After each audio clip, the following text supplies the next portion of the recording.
अगर आप पढ़ना चाहते हैं, अगर आपको अच्छे से अच्छा मुकाम चाहिए, तो आप सबसे पहले डिसिप्लिन को मेंटेन कीजिए।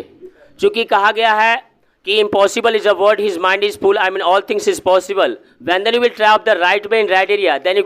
Hello guys, welcome back to my YouTube channel Rituraj blogs. What's up guys, तो कैसे हो आप लोग दोस्तों? आई होप आप लोग बहुत ही अच्छे होंगे और मैं भी बहुत अच्छा हूँ दोस्तों।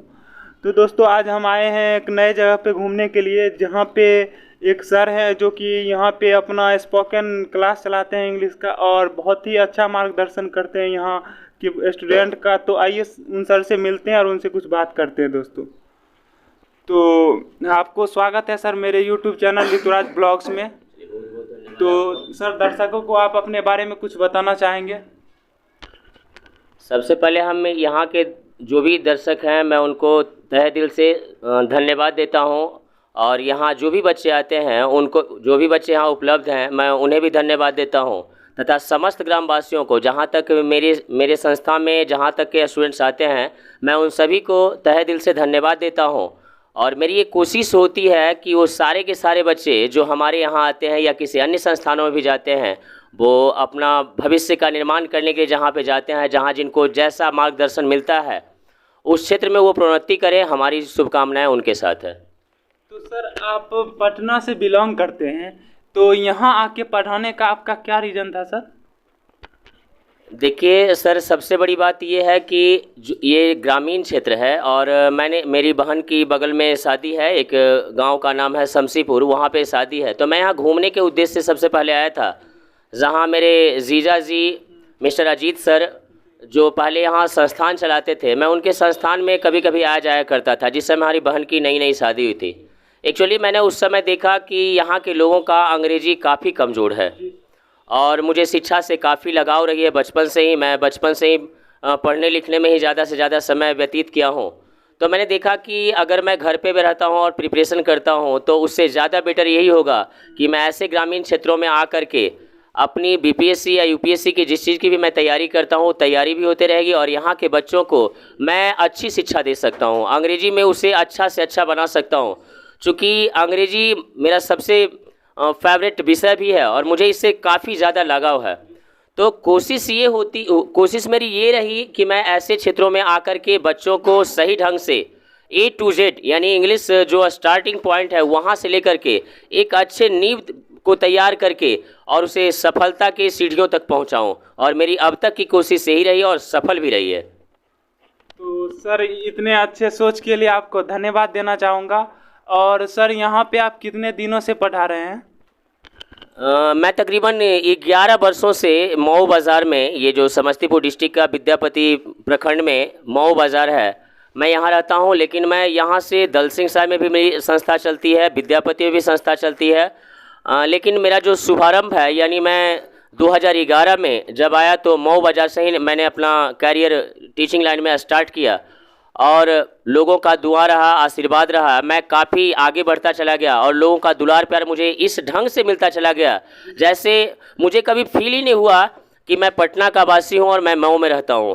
मुझे यहाँ के लोगों ने इतना दुलार प्यार दिया जिसके बदौलत मैं आज यहाँ तक पहुँचा हूँ और आज लगभग 50 गाँव के लोग मुझे जानते हैं। इस बात से भी मुझे खुशी होती है कि मैं एक अन्य जगह का रहने वाला व्यक्ति हूँ, लेकिन यहाँ के लोग मुझे इस ढंग से और इस दुलार प्यार से पालते हैं और आशीर्वाद देते हैं कि मैं उन आशीर्वाद के बदौलत मुझे कभी ऐसा अकेलापन फील नहीं हुआ। तो सर यहाँ आपको विद्यापति प्रखंड और दलसिंह सराय क्षेत्र में सभी लोग जानते हैं आपको, तो इसका क्या उपलब्धि हो सकता है सर? देखिए, अगर अपनी पहचान बनानी है तो पहचान बनाने के लिए हर लोग जानते हैं कि उसको शिक्षा बहुत ही बेहद ही बड़ी कड़ी होती है।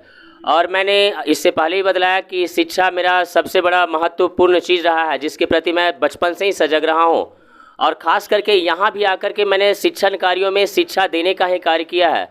तो शिक्षा मेरे लिए बहुमूल्य चीज़ रही है और मैंने लोगों को इस ढंग से, मैंने बच्चों को इस ढंग से शिक्षा दिया है जिससे बच्चे का कैरियर इतना डेवलप हुआ। तकरीबन 397 बच्चों का अब तक गवर्नमेंट जॉब हो चुकी है। तो ये जो सारे क्रेडिट है उन बच्चों को भी देते हैं जो यहाँ आकर के काफ़ी ज़्यादा मेहनत करते हैं और जिस उपलब्धि को हासिल किए हैं, जिससे हम सभी लोगों का गर्व से सीना चौड़ा हो जाता है। क्योंकि मेरी यही कोशिश रहती है कि जो भी बच्चे हमारे यहाँ पढ़ने आते हैं वो अच्छे से अच्छे मुकाम तक हासिल करें। एक शिक्षक को इससे ज़्यादा कुछ नहीं चाहिए। सर हम ऐसा सुने हैं कि आपके यहाँ जो स्टूडेंट आते हैं तो वो आपके रूल के हिसाब से पढ़ना चाहते हैं, अगर वो आपके हिसाब से नहीं पढ़ना चाहते हैं तो आप सीधे निकाल देते हैं। आप ये नहीं सोचते हैं कि यहाँ हम पैसे कमाना है या कुछ भी, तो पहले आप पैसे से पहले आप बच्चों के भविष्य के बारे में सोचते हैं। ये सत्य है सर?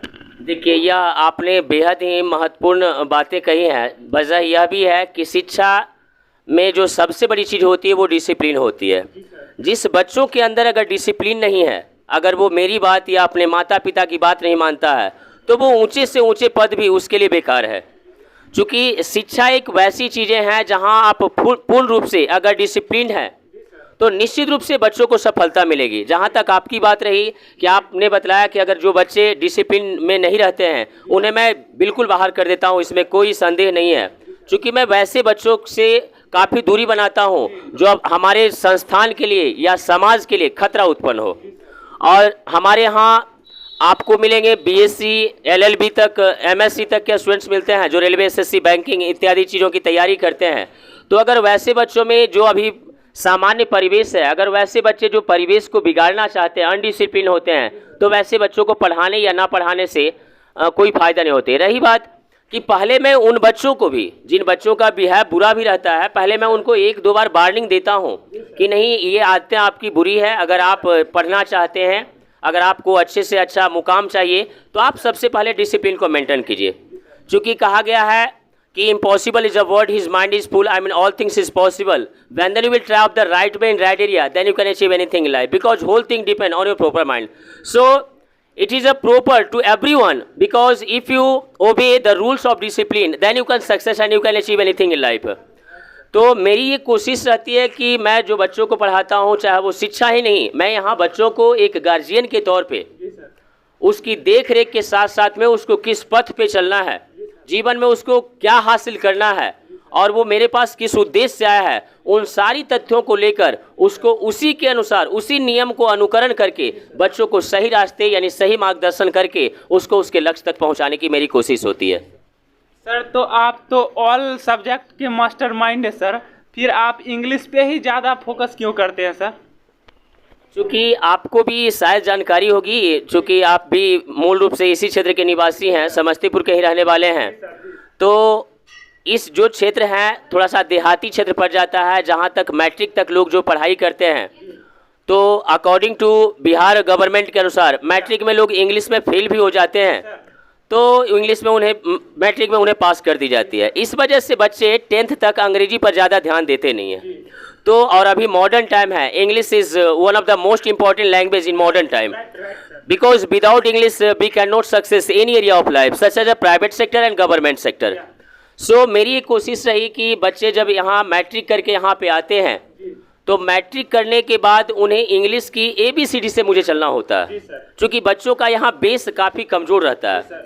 लेकिन मैं बच्चों को उस तरीके से सिखलाता हूँ, इस ढंग से उसे पढ़ाने की कोशिश करता हूँ और बच्चे उस चीज़ को फॉलो भी करते हैं, ताकि वो इंग्लिश में बात कर सकते हैं, इंग्लिश को समझ सकते हैं और अपने आगामी आने वाले एग्ज़ाम जैसे होते रेलवे कहिए, एसएससी, बैंकिंग, नेवी, एयरफोर्स या एक्सेट्रा टाइप्स की जो एग्जामिनेशंस होती हैं, जिसमें जो अंग्रेजी के महत्वपूर्ण तथ्य होते हैं, उन सारी चीज़ों को बच्चों को बतलाया जाता है, जिससे उसको अपने कैरियर को बनाने में काफ़ी ज़्यादा सुविधा होती है। यही वजह है कि मैं इस क्षेत्र में आकर के अंग्रेजी पे ही ज़्यादा से ज़्यादा फोकस दिया हूँ।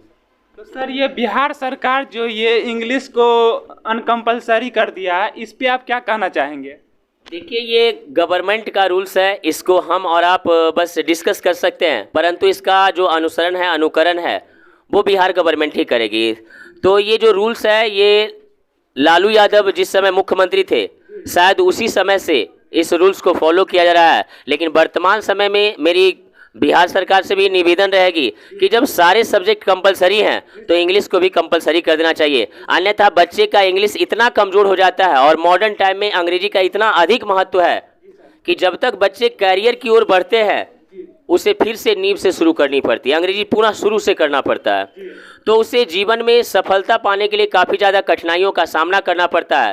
परंतु अगर यही बिहार गवर्नमेंट इसको पहले से ही स्टार्ट कर दे, यानी अंडर 10 से, जैसे हर सरकारी स्कूल में या अन्य जगहों पे अंग्रेजी की पढ़ाई हो, तो आने वाले समय में जो मुश्किलें होती हैं एनडीए के लिए, नेवी, एयरफोर्स या इंजीनियरिंग या डॉक्टर मेडिकल लाइन के लिए, तो उस समय ये समस्याएं उत्पन्न नहीं होगी, क्योंकि बच्चे पहले से ही अपनी नींव को तैयार करके रखेंगे, जिससे उन्हें सफलता पाने में ज़्यादा जहोजिद करने की ज़रूरत नहीं पड़ेगी। तो सर ये आप ये बताना चाहेंगे कि अभी जो 10th का और 12th का एग्ज़ाम हुआ है, इसमें आपके बच्चे ने कितना मार्क्स लाया है? ये तो पूरा एरिया ही हम कह सकते हैं कि सब डिविजनल से लेकर के ब्लॉक तक के लोग जानते हैं कि हमारे संस्थान है, जो जैसे एक कॉन्सेप्ट कोचिंग सेंटर आपको यहाँ ये विद्यापति मिलेगी, तो 445 अंक लाकर अर्चना जो खनुआ की रहने वाली है उस संस्थान का नाम रोशन किया है। मैं अभी भी उन बच्चों को तहे दिल से धन्यवाद देता हूं और उनके उज्जवल भविष्य की कामना करता हूं। जहां तक रही बात सफलता की, तो इस पूरे एरिया में हमारे संस्थान ने जो परचम लगातार 10 वर्षों से लहराया है, ये किसी से छुपा नहीं है। क्योंकि जो सफलता होती है वो किसी के कहने और सुनने की मोहताज नहीं होती है, वो ये पूरा प्रखंड जानता है कि हम लोगों का टीचिंग क्या है और हमारे यहाँ जो बच्चे आते हैं उनका रिजल्ट क्या है। तो तकरीबन 50 ऐसे बच्चे हैं जिन्होंने 400 प्लस रिजल्ट लाया है, जिसमें अर्चना 445 अंक लाई है। उसी में बहुत सारी अनुष्का है, मोनिका है, सुमन है इत्यादि बहुत सारे ऐसे बच्चे हैं जिन्होंने 430, 435, 417, 420 इस प्रकार से अंक अर्जित किए हैं। तो मैं पुनः उन सभी बच्चों को तहे दिल से धन्यवाद देता हूं और मुझे उन बच्चों के ऊपर भी गर्व महसूस होता है जिन्होंने हमारे मार्गदर्शन में ये मुकाम हासिल किया और अपने समाज, माता पिता और शिक्षकों का सर गर्व से ऊंचा किया है। और कोशिश यह भी होगी कि वह बच्चे जल्दी से जल्दी, यानी जितना शीघ्र हो सके, अपने अगले एम के लिए, लक्ष्य के लिए तैयार रहें। क्योंकि यह जो इंटरमीडिएट और मैट्रिक का जो रिजल्ट होता है, ये A4 साइज़ का एक कागज़ का टुकड़ा होता है। तो इस टुकड़ा के माध्यम से हम किसी भी एग्ज़ाम में केवल अपेयर हो सकते हैं, वहाँ हमको काबिलियत ही दर्शाना होता है। तो जिन बच्चों को मैंने पढ़ाया है या जो नॉलेज दिया है, वो नॉलेज ही उसको काम आएगा। डिग्रियाँ ज़्यादातर काम आती नहीं है। तो मेरी यही कोशिश होगी कि वो बच्चा अच्छा से अच्छा मुकाम हासिल करे, यूपीएससी, बीपीएससी, एनडीए या अन्यत्र प्रकार की जो एग्ज़ामें होती है उसको क्वालिफाई करके अपने समाज, अपने गांव और हम लोगों का सर पुनः ऊंचा करेगा। यही मैं उन सभी लोगों को शुभकामनाएं देता हूं। तो सर आप ये भी बताना चाहेंगे कि इस बार जिस तरह से 10th और 12th के एग्ज़ाम में मैंने देखा है कि बच्चे लोग मैथ में 100 में 100 लाए हैं, क्या वैसा कोई बच्चा है आपका जो इंग्लिश में 95 या 100 लाया हो? मेरे यहाँ लगभग 7 ऐसे बच्चे हैं जो 98 मार्क्स लाए हैं और 95, 96, 94 ऐसे तो बहुत सारे बच्चे हैं, लेकिन 90 प्लस 16 बच्चे हैं जो 90 से प्लस किया, सर्वोत्तम 98 मार्क्स लाया है। तो सर आप अगर चाहते तो यहाँ पे मऊ बाज़ार में अपना बहुत बड़ा कोचिंग चला सकते थे, बट आपने शुरू से ही ये छोटा सा ही कोचिंग खोल रखा है। इसको कभी बड़ा करने के बारे में नहीं सोचें सर? आप चाहते हैं तो बहुत बड़ा कर सकते हैं। देखिए सर, ऐसी बातें नहीं है। संस्थान छोटा या बड़ा तो ये मानसिक चीज़ें हैं। ऐसा नहीं कि बच्चे को बैठने की जगह, जैसे अगर विद्यापति आप जाइएगा तो एक बैच में आपको 350 बच्चे बैठेंगे। दल सिंह साहब जाइएगा तो भी आपको वहाँ लगभग 250-300 के बच्चे बैठेंगे। तो यहाँ मैं एक पहला उद्देश्य तो ये था कि मैं यहाँ रहने के लिए, नाइट होल्ड के लिए यहाँ मैं रहता हूँ, इसलिए यहाँ जगह मेरे पास ज़्यादा नहीं है, परंतु जितना ही है वो मेरे लिए काफ़ी है। और मेरे पास जो भी बच्चे आते हैं बिल्कुल क्रीम रहते हैं, यानी अगर क्रीम ना भी हो, लोअर भी हैं, तो मैं उसको इस लायक बना देता हूँ कि वो कहीं भी जाने के बाद वह क्रीम ही बन के उभरता हुआ रहेगा। और मेरी यही कोशिश होती है कि जहाँ मेरा बच्चा जाए, मेरा और अपने माता पिता और संस्थान का नाम रोशन करता रहे। तो सर मेरा ये मतलब था कि छोटा कोचिंग कहने का मतलब कि आपने ये बताया कि जितने ही बच्चे हैं उसको मैं वो ज्ञान देता हूँ जो कि अपना वो अगला फ्यूचर तक उसको काम आए। बट जिस तरह से देखता हूँ मैं, विद्यापति और दल सिंह सराय में बड़े बड़े कोचिंग खोलते हैं और उसमें 1 घंटे में 500 बच्चे को पढ़ा देते हैं। तो मेरा ये मतलब था कि आप भी चाहते तो एक बार में 500 बच्चे को पढ़ा सकते थे। और पैसे कमा सकते थे। क्योंकि मुझे बहुत सारे लोग बोलते हैं कि कुंदन सर शुरू से ही मतलब जो कोचिंग खोले हैं वो अभी तक उसको बड़ा करने का कोशिश नहीं किए। मैंने इसलिए आपसे ये क्वेश्चन किया। नहीं, वजह ये है जैसे ये ग्रामीण क्षेत्र है और मैं यहाँ रहता हूँ, तो यहाँ पे इतना भी स्पेस काफ़ी है, चूँकि हम लोग का ही संस्थान दलसिंह से और विद्यापति में है। तो वहाँ संस्थानों में एक बैच में लगभग 350 बच्चे रहते हैं। ये मुझे खुशी हुई आपसे यह बात सुनकर कि चलिए लोग इतना कहते हैं। तो इन्हीं बैच को मैं, जैसे होता है एक एक घंटे करके 4-5 बैच मैं यहाँ भी पढ़ा लेता हूँ। तो ग्रामीण क्षेत्र यहाँ पे 4-5 गांव के लोग के बच्चे आते हैं। तो यहाँ ये भी सही है, चूँकि जो मेन हब है जैसे विद्यापति हो गया या दलसिंह सराय हो गया, जहाँ बच्चों का एजुकेशन का हब है माना जा रहा है अभी वर्तमान समय में, जहाँ बच्चे दूर दूर से वहाँ पहुँचते हैं, जैसे बोछा, खनुआ, बमहौरा, या इधर मान सकते हैं बछवाड़ा, रानी या चमथा, जो भी क्षेत्र के लोग वहाँ पहुँचते हैं। तो ये काफ़ी अच्छा लगता है हम लोगों को कि सभी तरह के बच्चों को से मिलते हैं, सभी जगह के बच्चों से मिलते हैं। और संस्थान सभी बड़े और छोटे होते रहते हैं, ये कोई बहुत बड़ी बात नहीं है, परंतु बच्चे को आप किस परिवेश में पढ़ाते हैं और जो बच्चे को पढ़ाते हैं उसका क्या रिजल्ट आता है, समाज इस चीज़ पे ज़्यादा फोकस रखता है। सही बात बोला सर आपने।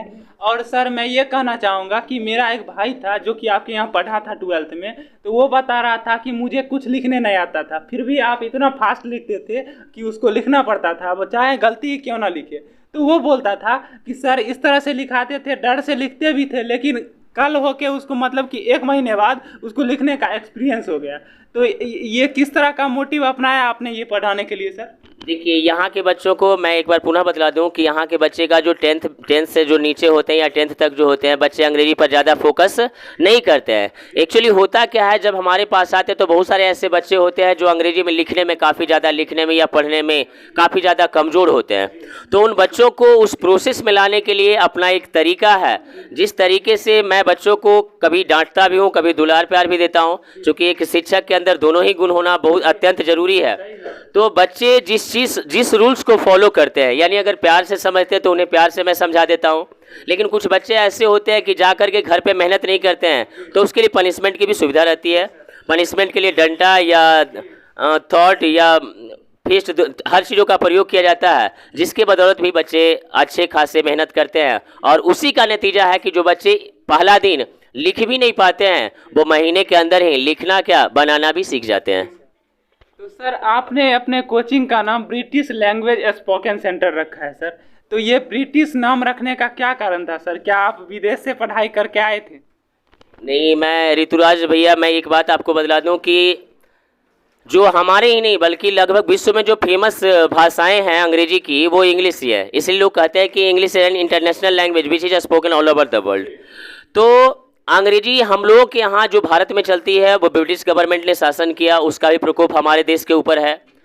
और पूरी दुनिया में जो ब्रिटिश इंग्लिश है, यानी जो ब्रिटेन की इंग्लिश है, वही चलती है। इसलिए मैंने, चूँकि उसी लैंग्वेज को पढ़ाना है और उसी लैंग्वेज को हमारे देश में प्रचलित भी है, तो मैंने इस उद्देश्य से भी अपने कोचिंग का नाम British language English spoken centre रखा।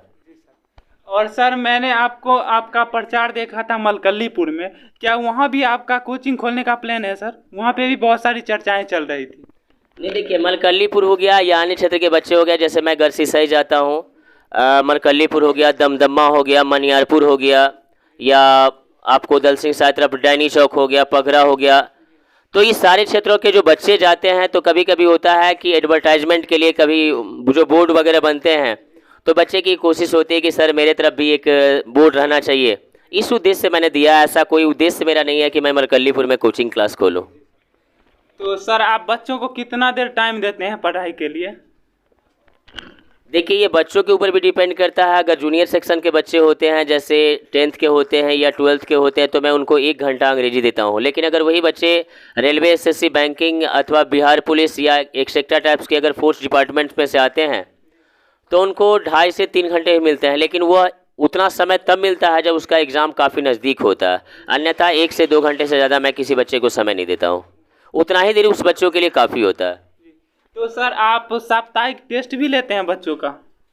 साप्ताहिक टेस्ट हमेशा लगभग सभी संस्थानों में चलती रहती है, तो यहाँ भी चलती रहती है, क्योंकि टेस्ट ही एक ऐसा माध्यम होता है जिसके माध्यम से बच्चे को हम प्रत्येक सप्ताह मैंने क्या पढ़ाया और उसमें क्या उन्नति हुई, इस चीज़ को जानने में थोड़ी सी सुविधा होती है, जिसके तहत मैं आगे के कोर्स को उसी के रफ्तार से आगे बढ़ाऊँ।